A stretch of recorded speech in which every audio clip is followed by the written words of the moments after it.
Here we divide 187 by 2 in a long division method.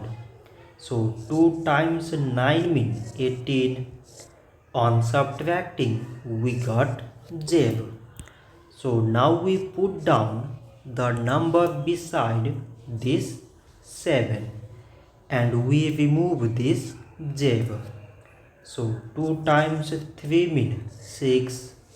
On subtracting we got 1. So now this 1 is less than 2 and there is no other number beside.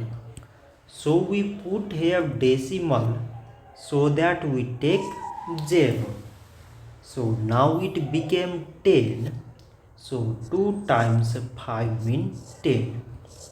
On subtracting we got 0. So 187 divided by 2 we got 93.5. So this much for today and thanks for watching.